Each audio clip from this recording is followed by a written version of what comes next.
नमस्कार। मैं सुनीता कथा मंथन में आप सबका स्वागत करती हूँ। कथा मंथन में आज सुनिए मन्नू भंडारी जी की कहानी नमक। मन्नू भंडारी जी की अन्य कहानियाँ और उपन्यास आपको हमारी प्लेलिस्ट से मिल जाएंगे। लिंक आपको डिस्क्रिप्शन बॉक्स में साथ ही साथ आई बटन में भी मिल जाएगा। पाँव फटने से काफी पहले ही भीमा कहार ने कांवड़ संभाल ली थी और अब तो सांझ ढलने वाली है, लेकिन उसने एक पल का भी विराम नहीं लिया। विराम क्या, ना तो अभी तक पेट में अन्न का एक दाना डाला, ना ही बीड़ी चिल्लम का एक सुट्टा मारा। बस दे दनादन पानी खींच रहा है। जैसे ही दोनों ढोल भरते कि कांवर कंधे पर रखकर हवेली के अहाते की ओर दौड़ जाता। रस्सी की रगड़ से हथेलियों पर गट्टे लाल सुर्ख हो गए और पिंडलियों की नीली नसें ऐसे उभर आईं जैसे कोई छोटे बड़े केचुए उनसे चिपक गए हों। पानी भरने की यह अफरा तफरी उसने कोई ज्येष्ठ की आग बरसाती लू में प्यास से छटपटाती किसी अकृत भीड़ को पानी पिलाने के लिए नहीं मचा रखी थी, बल्कि उसे तो रात के पहले पहले तक हवेली के सामने वाला सारा अहाता तरबतर कर देना है। इतना तरबतर कि छोटे कुंवर की गाड़ी जब अहाते में घुसे और वे गाड़ी से उतरे तो धूल का एक जर्रा भी उड़कर उनकी देह पर ना लगे। छोटे कुंवर 7 समुंदर पार से कोई बहुत ऊंची पढ़ाई करके आ रहे हैं। भीमा नहीं जानता कि 7 समुंदर पार कहाँ है और ऊंची पढ़ाई वो क्या होती है।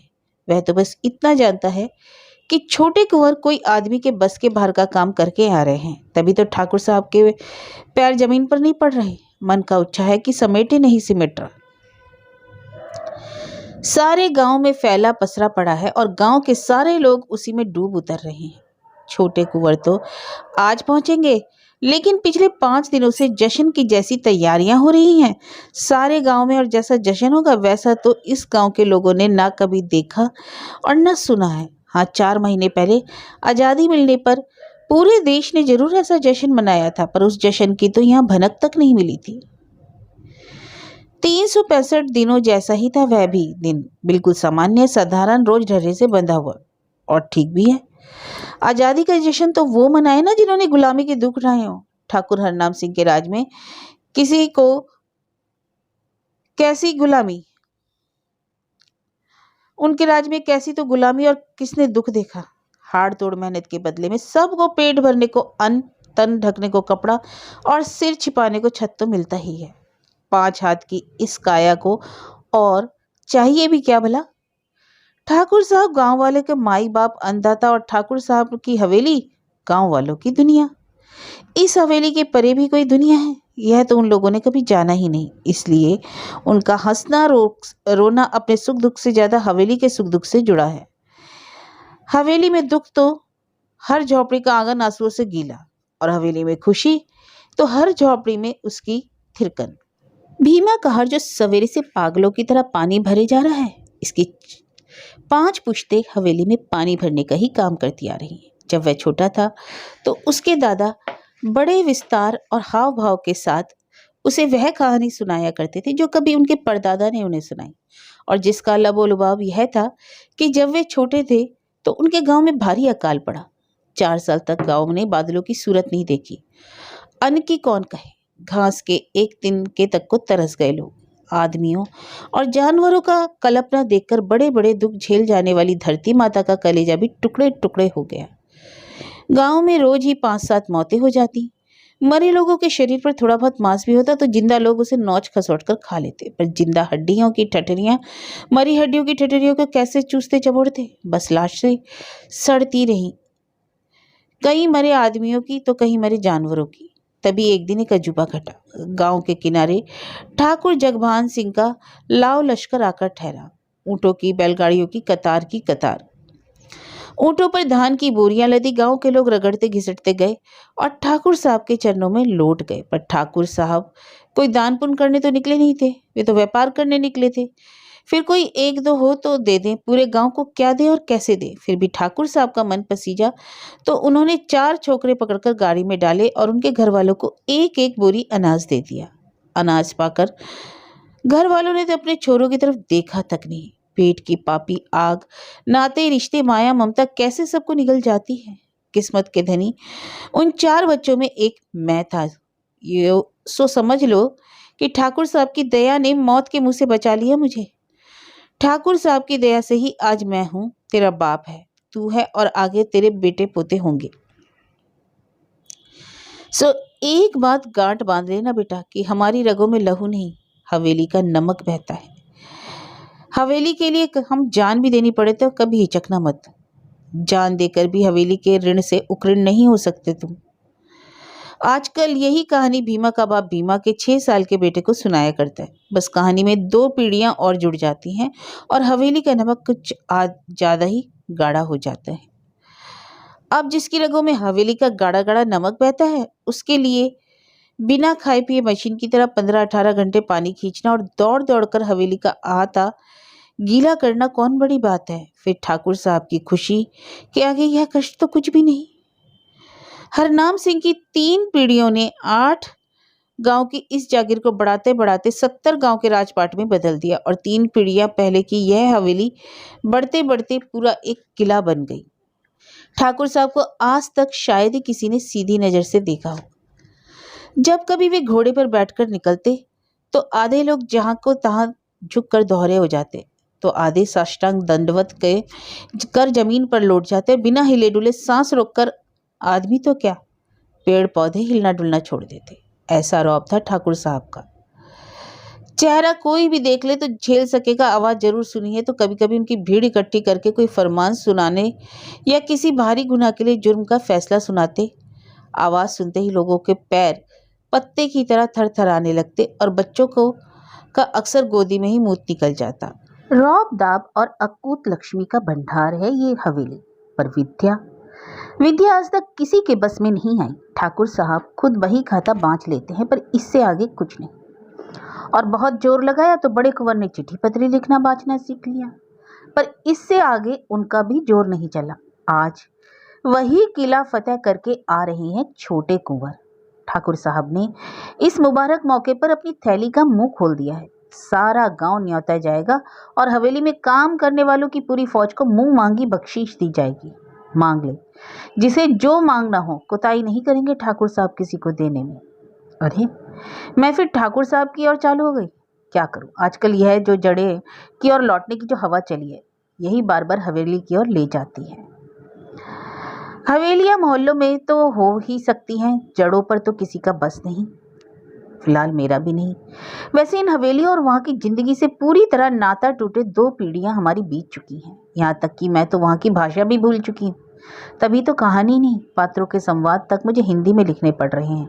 आज तो मेरा सारा लगाव संबंध और सरोकार महानगरों की झुग्गी झोपड़ियों और उनमें रहने वाले लोगों से ही है। इसलिए सच मानिए, कहानी मुझे भीमा कहर की ही लिखनी है। केवल लिखनी ही नहीं, बल्कि अपनी कलम से उसकी रगों में जमे हुए नमक को खून में भी बदलना है। गरम गरम खून में, जिसमें क्रांति की लपट उठ सके, उसे एहसास हो कि वह भी इंसान है, एक जीता जागता इंसान, और उसकी जिंदगी पर उसका अपना अधिकार है, किसी ठाकुर ठीकरे और हवेली का नहीं।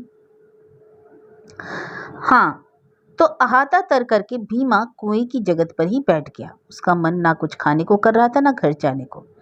किसी भी समय कुंवर साहब की गाड़ी आ सकती है। 7 समुंदर पार से लौटकर कैसे हो गए होंगे कुंवर साहब। जहां और सब लोगों की दिलचस्पी बख्शीश की जोड़ तोड़ करने में लगी हुई है, भीमा का मन कुंवर साहब में अटका हुआ है। बड़े भाग थे उसके जो इतने बच्चों में मुनीम जी ने उसे चुना था इस काम के लिए।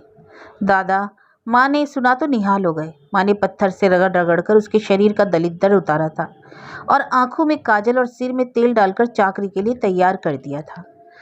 दादा सारे दिन हवेली में पानी भरते, पर पानी की बड़ी बड़ी हौदियां और गाय बैलों की नादें सब हवेली के बाहर थी। माँ सारे दिन झूठे बर्तन मांजती, गोबर थापती, पर सब हवेली के बाहर। हवेली के भीतर तो आज तक किसी ने पैर तक ना रखा था। अब भीमा छोटे कुंवर की चाकरी में रहेगा हवेली के भीतर। ऐसा भाग भीमा का।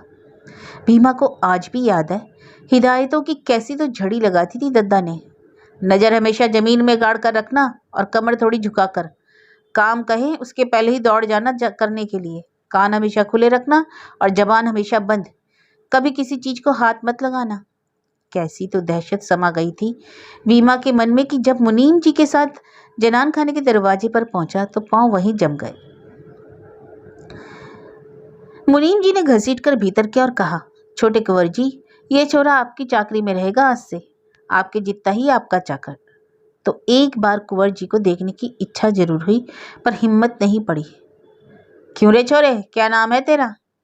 के जवाब में ताला ठुकी जीभ से एक शब्द नहीं निकल सका।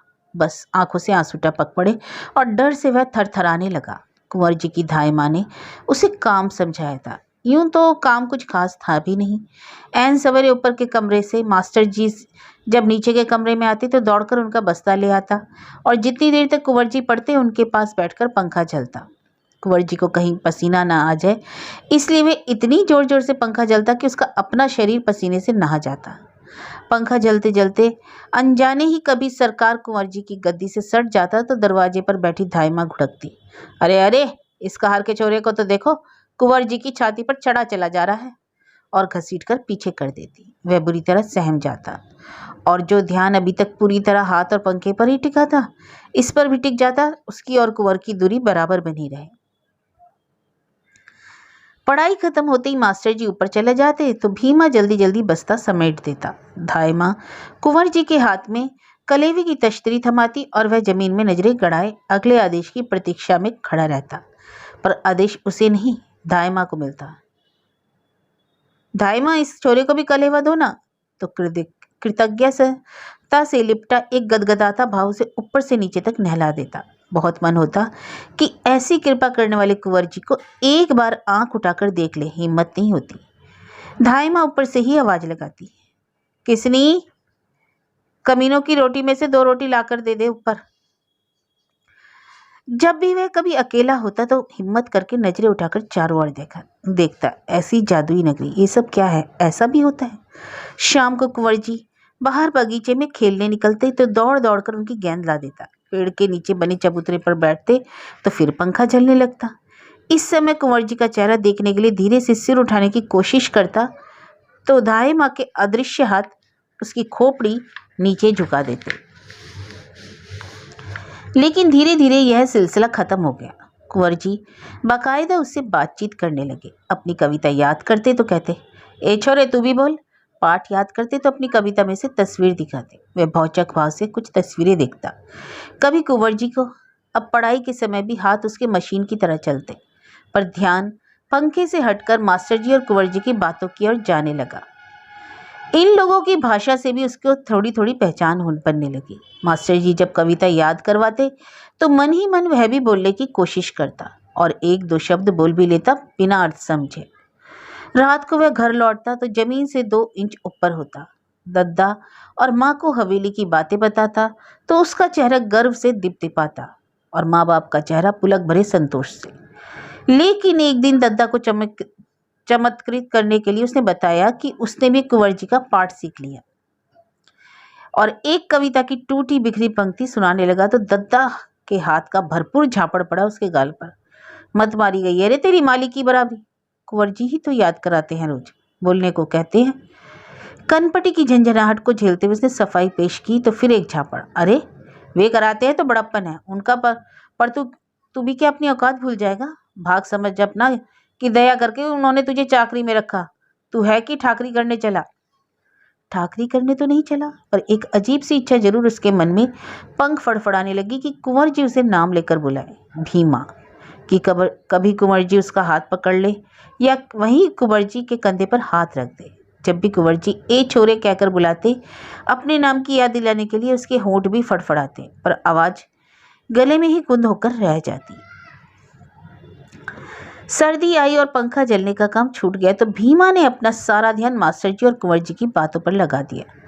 लय में बोली गई कविता की 1-2 पंक्तियां याद करने के अलावा समझ में तो शायद ही कुछ आता, पर इतना वह जरूर जान गया कि कुंवर जी कहीं जाने वाले हैं। एक दिन हिम्मत करके उसने कुंवर जी से पूछ भी लिया तो इतराते हुए कुंवर जी ने बताया कि वह जल्दी ही शहर जाएंगे, वहीं रहकर पढ़ेंगे, और फिर वह उसे शहर के बारे में तरह तरह की बातें बताते।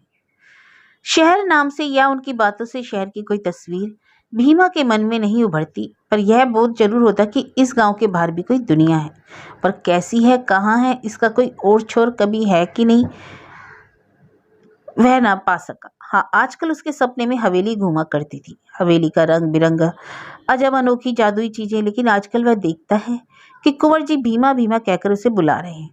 शाम को बगीचे में भाईले की तरह उसके कंधे पर हाथ रखकर उससे बातें कर रहे हैं। कुंवर जी के साथ वह जाने कहाँ कहाँ घूम रहा है। सवेरे वह उठता तो मन में ना जाने कैसी पुलक और रगों में सनसनाहट महसूस होती, जैसे अभी तक की ठस रगों में एकाएक तेजी से कुछ बहने लगा हो। हालांकि हकीकत में वह छोरा ही रहा और उसका दायरा जनान खाने में बने कुंवर जी के कमरे और बगीचे से कभी आगे नहीं बढ़ा। या बेटा दवाई दे दे। सपने और सच के बीच डोलते डोलते कब एक साल बीत गया पता ही नहीं चला। और एक दिन कुंवर जी ने बताया कि वह मास्टर जी के साथ शहर जा रहे हैं और वहीं रहकर पढ़ाई करेंगे, यानी कि जो भी हो, जैसी भी हकीकत थी वह छिन जाएगी। जब तक कुंवर जी नहीं गए वह रोज रोज कितना रोया, गिड़गिड़ाया, पांव पड़ा कि कुंवर जी उसे भी साथ ले चले। वह रात दिन उन्हीं की चाकरी करेगा। कुंवर जी ने कहा ठीक है, पहले मैं तो वहां चला जाऊं, फिर तुझे बुला लूंगा। और जाने से पहले उन्होंने उसे अपनी किताब, स्लेट, पेंसिल, तस्वीर देते हुए कहा, देख छोरे, किताब में से देख देख कर स्लेट पर लिखना और जो भी सीखा सब याद करना, समझे। और वे चले गए। लेकिन वह दिन भर हवेली के बाहर ही चक्कर लगाता रहा। पता नहीं कब कोई संदेश आ जाए, कोई आदेश आ जाए। घर में आता तो कुंवर जी की दी हुई स्लेट पर कुछ आड़ा तिरछा लिखने की कोशिश करता, उनकी दी हुई चीजों पर हाथ फेरता। उन चीजों पर हाथ फेर फेर कर उसे लगता जैसे वह अभी भी कुंवर जी के साथ है।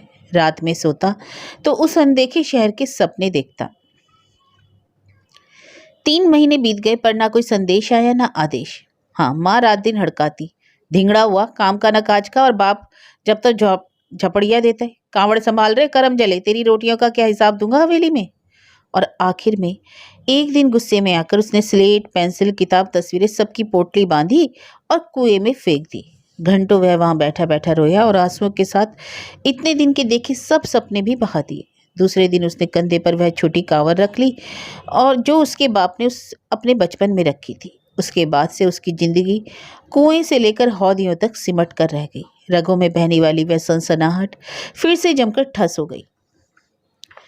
क्यों उसे आज एक एक बात याद आ रही है। कुएं का सारा पानी खाली करने के बाद भी कुंवर जी की दी हुई चीजें तो नहीं निकली, पर उनके साथ गुजारे दिनों की एक एक याद जरूर निकल आई। तभी हवा में बंदूक छूटी, नगाड़े बजने लगे। हवेली के दरवाजे पर भारी हलचल मच गई। कुंवर जी आ गए, कुंवर जी आ गए। कुंवर जी के स्वागत में दरवाजे की भीड़ दंडवत की मुद्रा में लेट गई। भीतर से खील बताशे और सिक्कों की बौछार होने लगी। भीमा उठा, पर ऐसे में क्या वह पास जाकर कुंवर जी का चेहरा देखने की हिम्मत कर सकता है भला।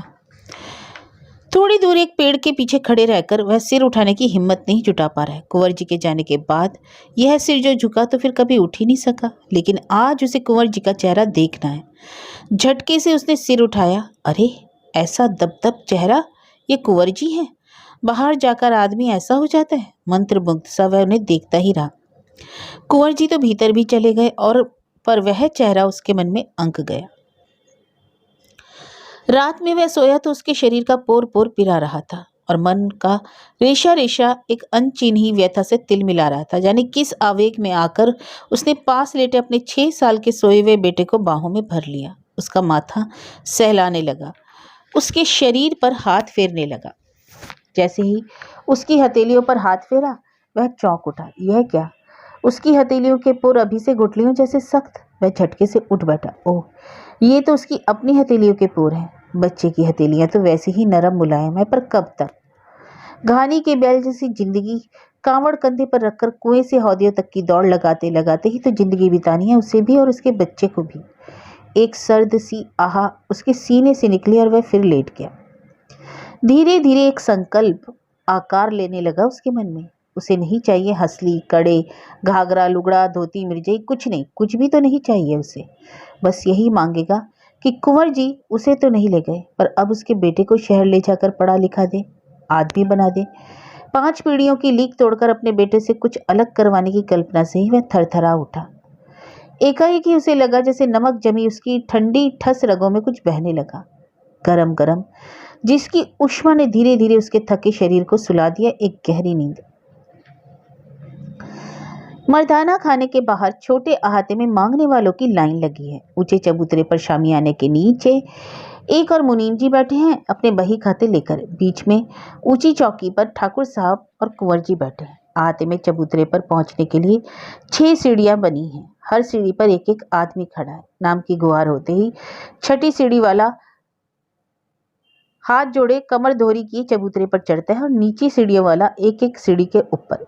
फरमाइशी पूछे जाने पर सहमी आवाज और दबी जबान से वह अपनी मांग रख देता है और ठाकुर साहब के मंजूर कहते ही गड़ी खम्मा कहता हुआ जमीन पर लौट जाता है। मुनीम जी उसका नाम और मांगी हुई चीज अपने खाते में टीप लेते हैं। फिर अगला नाम।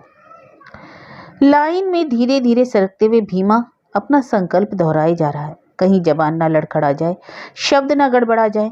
नहीं, कुछ नहीं होने देगा वह आज। परसों बात तो आज वह अपनी ठंडी ठस रगों में कुछ बहता हुआ महसूस कर रहा है। सीढ़ियां तक आते आते भले ही उसके जुड़ गए ले, पर उसे यही लग रहा है कि जैसे उसकी मुट्ठियां भिज गई हों।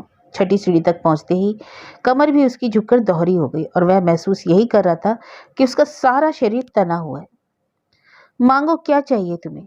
ये भाषा और ये आवाज तो कुंवर जी की है। ऊपर से नीचे तक सिहर उठा। अरे ये वही भीमा है कुंवर साहब, जिसने बचपन में 1 साल तक यहाँ आपकी चाकरी की थी, याद है आपको? अच्छा, वो छोरा। सुनने के लिए भीमा का रोम रोम सजग उठा। सांस रोककर बुद्ध बना सा प्रतीक्षा करने लगा। शायद याद कर रहे हैं। अगर याद आ गया तो? एक पुलक भरी सिरन उसे ऊपर से नीचे तक सहला गई, पर उधर से कोई आवाज नहीं आई। विपट सन्नाटा। एकाएक सन्नाटे भरे उस माहौल की दहशत उसके मन में समाने लगी। इतनी देर से शरीर में वह जिस कड़क को महसूस करता रहा वह ढीली पड़ गई। सोचे वे सारे शब्द गड़बड़ा गए और उसे लगा जैसे उसकी हथेलियों की गांठें उसकी जीभ पर लिपट गई। गूंगे ठूठ सा क्या खड़ा है, मांगना। ठाकुर साहब की फटकार भरी धार ने सारे माहौल को थरथरा दिया। उसके पैर तो इतनी बुरी तरह लड़खड़ाए कि वह अपने को संभाल ही नहीं पाया और बिना कुछ मांगे पाई गणी खम्मा कहते हुए जमीन पर लौटकर पत्ते की तरह कांपने लगा। लो, मेरे सारे सोच संकल्प और प्रियतम की ऐसी की तैसी करके भीमा तो फिर ठाकुर साहब के चरणों में जा लेटा। नहीं, लगता है मुझसे ही चूक हो गई। शायद अंत गलत हो गया। ठीक है, अंत अब बदल देती हूँ। ये वही भीमा है कुंवर साहब जिसने बचपन में 1 साल तक आपकी चाकरी की थी। मुनीम जी की बात सुनते ही उसके प्रति कृतज्ञता से भर उठा भीमा। अच्छा, वो छोरा। सुनने के बाद उसका रोम रोम सजग उठा। सांस रोककर बुद्ध बना सा वह प्रतीक्षा करने लगा। इतने बरसों बाद कहाँ याद होगा वो छोरा, उसकी चाकरी। पर तभी भीमा, वही भीमा ना जो मेरा बस्ता लाया करता था। कुछ याद करते से कुंवर जी बोले। भीमा? कुंवर जी उससे नाम से बुला रहे हैं, भीमा कह रहे हैं। पुलक उठा भीमा। क्यों रे, तू तो मेरे साथ गेंद भी खेला करता था। कुंवर जी को जैसे सब कुछ याद आने लगा। मुनीम जी देखो, या जो कुछ भी मांगे उसके अलावा इसे मेरी तरफ से भी कुछ जरूर दे देना। उन दिनों तो यह दोस्त था मेरा। दोस्त? भाईला? यह कुंवर जी कह रहे हैं उसके लिए ऐसा?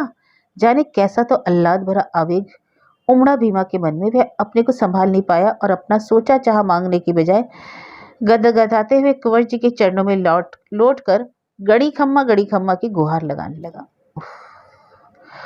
ओह, कुछ नहीं हो सकता, कुछ नहीं हो सकता। 5 पीढ़ियों से जिसकी रगों में हवेली का नमक बह रहा है, उसके लिए कोई कुछ नहीं कर सकता।